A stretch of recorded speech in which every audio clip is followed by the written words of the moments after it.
Munosabatlarni yakson qiluvchi haqoratdan-da xunukroq, undan-da qo'rqinchliroq so'z bor desam ishonasizmi? Afsuski, ha.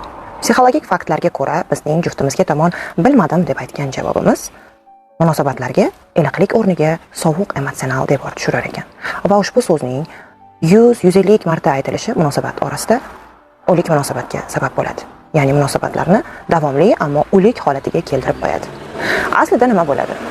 Sizga savol berayotgan juftingiz aslida savoliga javob izlamaydi. Ya'ni u shunchaki siz bilan hamkorlik istab savol beradi. Sizning bilmadim degan javobingiz esa unga menga farqi yo'q, men sen bilan birga emasman degan javob kabi eshitiladi. Ehtimol savol javobini rostdan ham bilmassiz. Ehtimol siz xavfsizlik istab, savol mas'uliyatidan qochib, unga bilmadim deyotgandirsiz. Ammo unutmang, bu sherigingizni emotsional yolg'izlik girdobiga uloqtirish degani. Sherigingiz sizga savol berar ekan, aslida u sizdan faktik javoblarni kutayotgani yo'q. U shunchaki siz uni yonida ekaningizga ishonch hosil qilmoqchi, sizning borligingizni his etmoqchi. Agar sizda javob tayyor bo'lmasa, bilmadim o'rniga bu haqida hali o'ylab ko'rganim yo'q.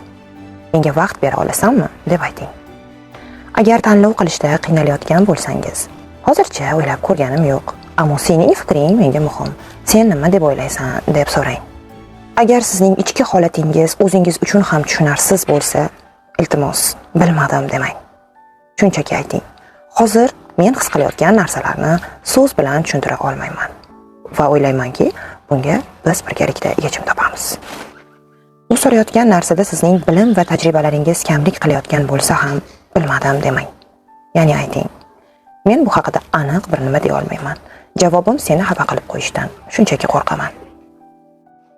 Va sizdan so'nggi iltimos, munosabatlarda har qanday savolga bilmadim deb javob berishdan ehtiyot bo'ling.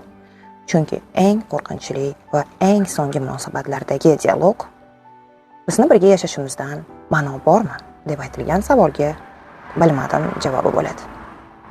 Va bu esa munosabatlarni o'lishidir.